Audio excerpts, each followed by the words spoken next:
Hi, this is Maristella Casciato speaking today from Drawing Matters in London, and I'm presenting, and showing through the pages one of the artifacts that are in the collection here at Drawing Matter that I've been studying, researching, and really considering very carefully during my sabbatical time in London.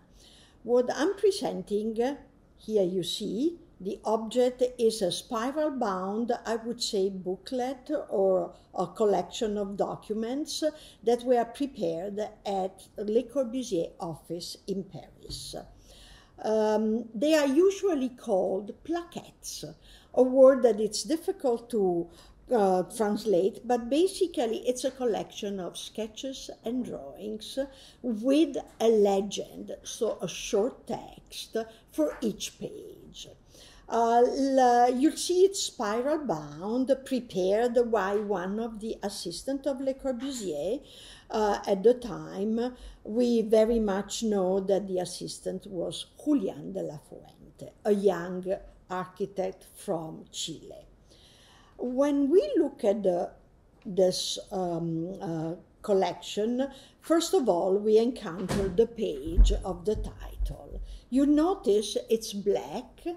The format, it's an horizontal format, very much, I would say, the format that Le Corbusier preferred, also in his œuvre complète, the horizontality where you can look at the drawings. On the first page, the title page, you have 4 lines which are extremely important to understand the content. At the very top, Chandigarh, Punjab, or better, Punjab. We are talking about the new capital of the Indian state of Punjab after 1947, when the British left the country and the country became an independent state.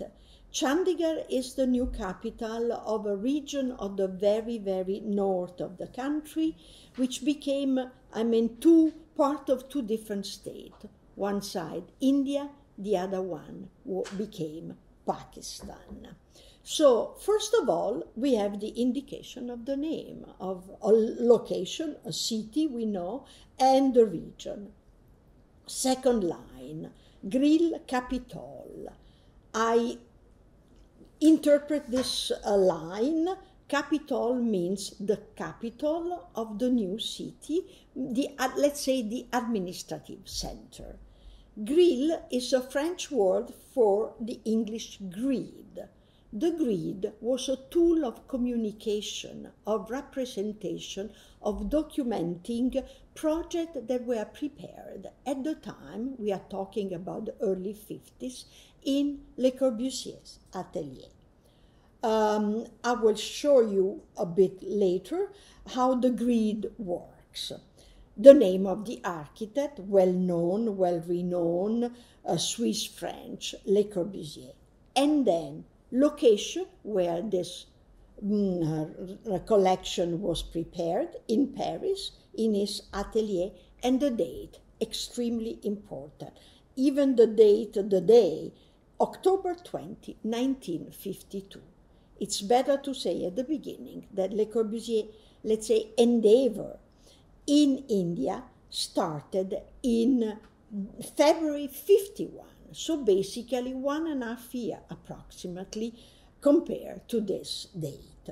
What we will see in this collection are documents that are prepared either already in 52 or maybe already in 51, or maybe in 52, early 52, but the date why is so important? Because it precedes exactly 1 month the 4th traveling of Le Corbusier to Chandigarh, to India, and to Chandigarh in November 1952.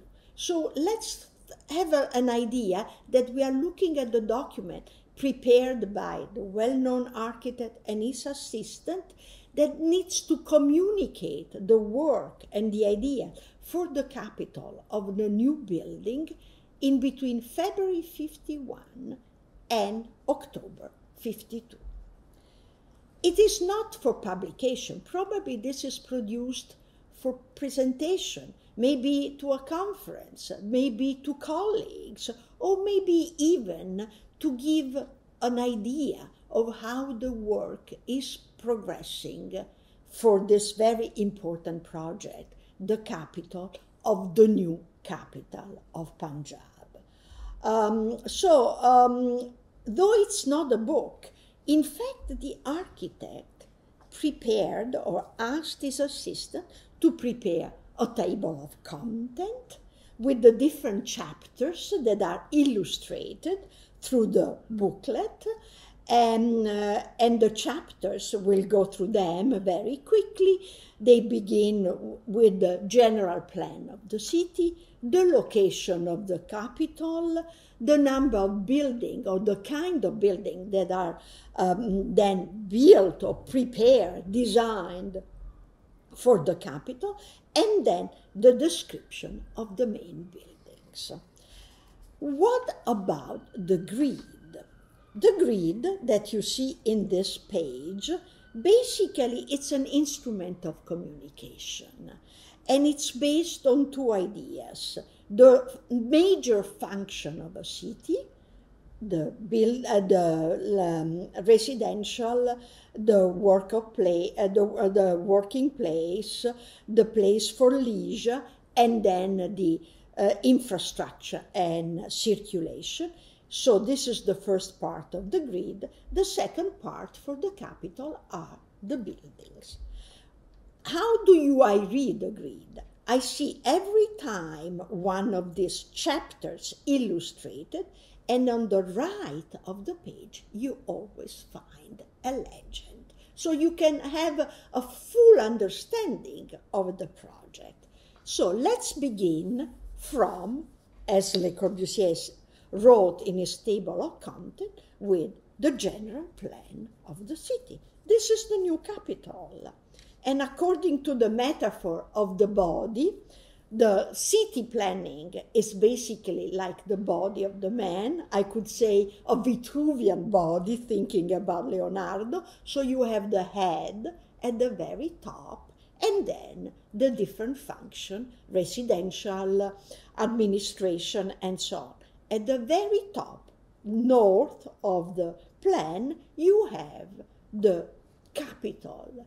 Your head, you will understand that from there, all the action, all the ideas, all the thoughts will be developed. So the top is the capital, and how we go to see specifically more directly the plan of the capital. The plan of the capital is in a certain way very simple. It's apparently a platform, which is not really true, because the platform is really developed as a garden, as a landscape with sunken garden, with artificial hills. So it's really a man-elaborated design of the environment. But what he put in red in this drawing are the four major buildings. I will indicate exactly which they are. The Palace of Justice, in order of construction, the Palace of Justice, the Secretariat with all the ministries working there, the Assembly Palace, where you have the government, legislation palace, and then never built the Palace of the Governor. You see immediately from this first page that you have the legend and the illustration of the drawing. The legend tells you exactly the name of the building I just pointed out. One remark: this is a drawing that comes directly from the office, and you will recognize, because it has always the same mark, Chand for Chandigarh, LC for Le Corbusier, a number that is a progressive number of all the drawings prepared at the office, and then the indication of the Capitol. So no doubts what we are looking at. There are dates. In this case, we are June 52, and there is even the name of the architect working in the atelier, who is the one who did officially the drawing. So it's really a way to documenting the work in the office, but also to allow people to understand the development of the project, but also to communicate clearly what it is. I mean, with no specific doubt. You may have questions. You will notice that through the pages I'm going to present, that sometimes you'll see finished drawings and sometimes you have sketches. So Le Corbusier is combining, is asking his assistant basically to put together ideas. And so sometimes the ideas are better represented through a sketch, because we are only between 51 and 52. So it's basically 1.5 years through which the architect is elaborating this very complex program. You'll notice how the date will move. This is 52, so relatively late. We are June. But the next drawing that I'm going to present will probably show you a different phase in this whole process. Look at this.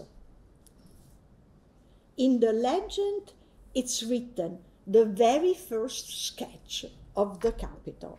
And you look at the date, and here we are, May 3rd, 51. The drawing we just saw is March 52.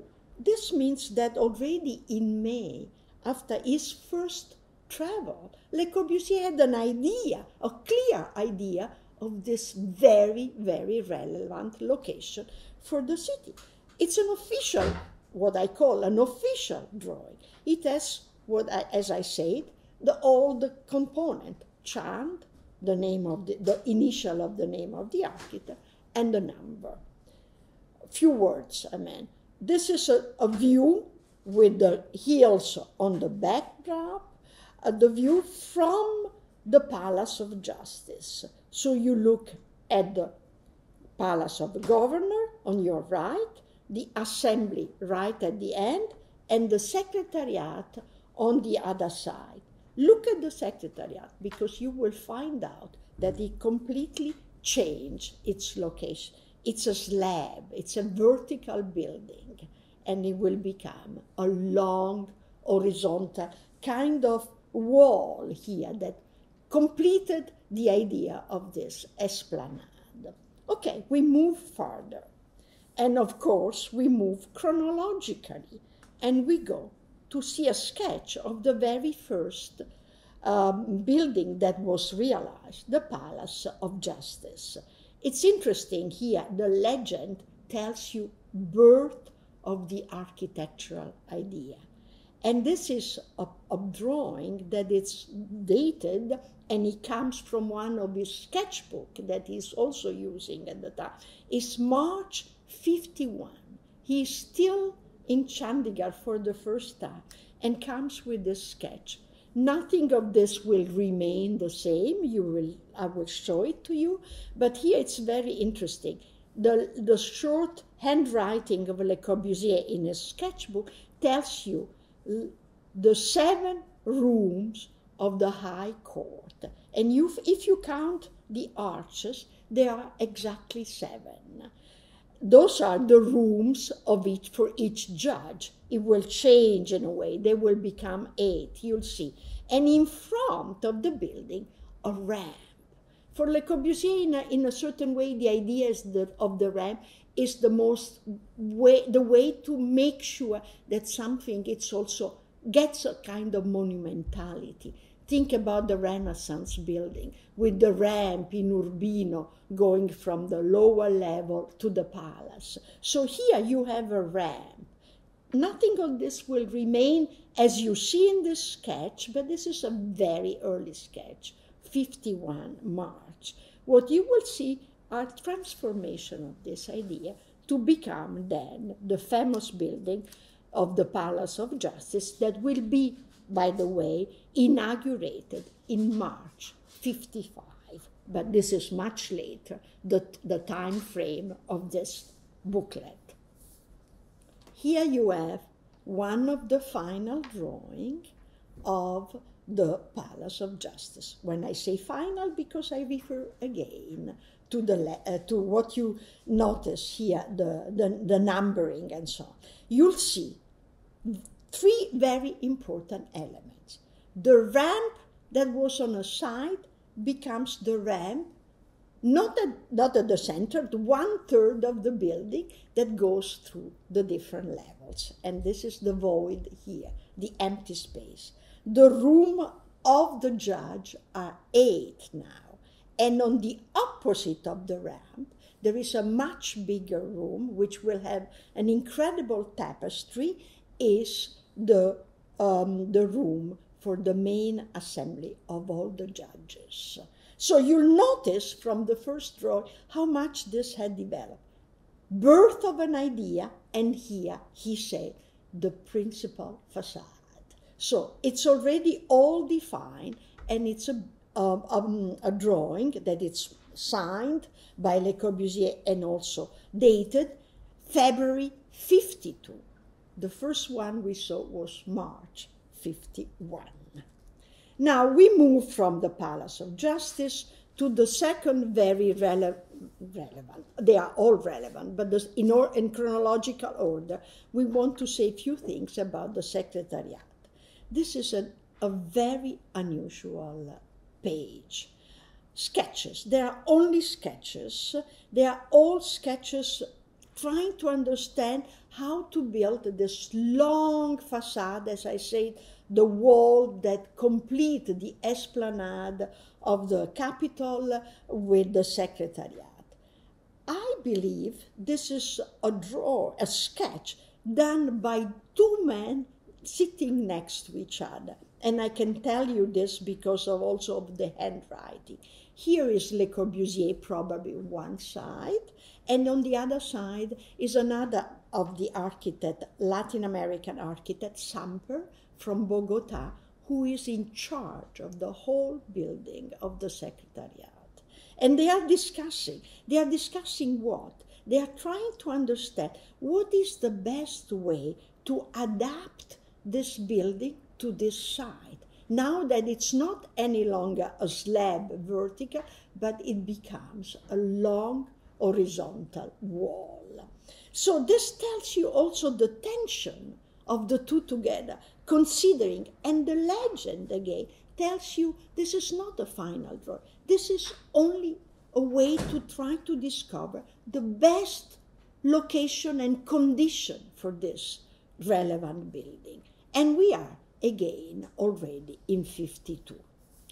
Now, the Assembly Hall, it's, of course, also politically the most important building of the Capitol, and it has been heavily discussed many times.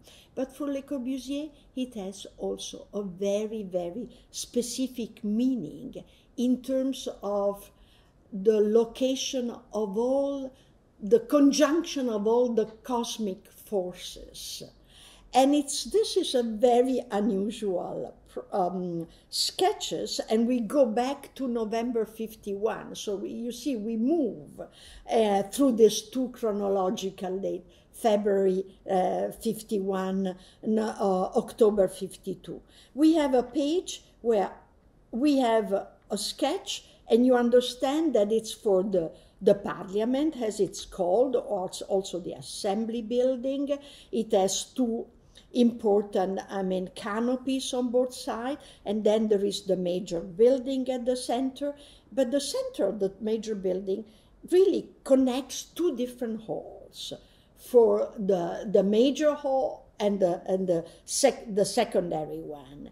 And actually for Le Corbusier, you see this X here, they correspond to two cosmic ideas, the full moon and the day when the sun is totally at its top. And these are two forces that the room inside the building need to capture. By the end, this building will have on top, on the roof, an helicoidal volume for one of the assemblies room, and a pyramid for the second one. Actually, they capture the idea of these two cosmic ceremonies, two cosmic forces that meet during the day. But on the top, on the bottom of the same sketch, we see something completely different. I mean, Le Corbusier is looking at the nature. Le Corbusier is looking at the hills, the animal, the cows with the long horn that become also a symbol of the canopies later of the assembly building. Again, this building will be the last one to be realized on the Capitol in the 60s, but this is a sketch of November 51. This is during his second traveling to Chandigarh, 51. And again, it's still the nature, it's still the animals, it's still the farmers that are in his eyes, and the idea of the cosmic forces, more an holistic sense of the universe that this building is basically going to represent. And we leave the Palace of Assembly at this point because it will need a long description, and it's not what is included at the time in this booklet. And we say a few words about the Governor Palace, because it has been the most controversial building never built in the capital. By the end, the administration decided not to have the symbol of the power like the Governor Palace on the Capitol, and it never happened. Le Corbusier came with different other projects. Even one of his many propositions for a museum of knowledge, it never happened. But again, in 51, we are November, second traveling. Here, this is a sketch. You see, there are not all the mention of the definitive final drawing. You see the Capitol, you see the palace with the different layers. There are 4 floors and a big canopies with the specific form of the big horn of the cow. And again, a lot of attention on how the implant of a building like this in this esplanade, what does it mean? What will be in front of the governor? How do we arrange the terrain and the landscape? All the sunken gardens, and a little sketch of the assembly, the assembly on the other side, where you see one of the major form. Le Corbusier always called object à réaction poétique, object that create poetic reaction. And this corresponds to one of the sun and moon, the crossing of these two major forces of nature. What is interesting in this booklet that you see really not what Le Corbusier will build, and it will be probably one of his most important building of his realization in his whole career. But you see how he's dealing with all the components, and specific what is there, the earth, the transformation of the space, and the force and the sense of the nature around him. And to complete in a certain way, we look at a drawing that it was, presented only in the Œuvre Complète. It doesn't appear in any of his of his sketchbook, but it's, as he say, here in the legend it's always important in this grid of the Capitol. It's the final implantation of the palace, all the landscape around, all the different components of the different, let's say, small symbols or small monuments that will be part of the general building. Before we close, and because we have a legend in front of us, let's see. On the top of legend, you always have the name of the building, the Palace of the Governor. Then the name of the location, Chandigarh, Punjab, always the name of the architect, always the date. So you really follow this narrative, the name of the building again, and it's all typewritten, a short description. But the description are so important because we start from the birth of an idea to the final implantation of the Palace of the Governor. In front, on one side of the Palace of the Governor, part of the sunken gardens will become, and we close with this, the location of the open hand monument. This is a very early sketch, again 52. Le Corbusier had this idea of having the monument of the open hand as a symbol of Chandigarh. In fact, it became the symbol of Chandigarh. Chandigarh driving license have an open hand on the background. So this is something that it's, I mean, become really the I would say, I mean, the alter ego of the city. But in fact, it was a political idea at the time, in the early 50s, during the Cold War time, the new administration of Nehru, but also, I mean, it's an idea that he had with him since he was a young, very young architect. The idea of the hand, it's something that it's a symbol of peace, something that you give and you receive through your hands. I mean, from the coquille going to Santiago de Compostela, to all the other symbolism. The hand that it's here in a sketch of 52 will never realize during the time, I mean, the life of Le Corbusier.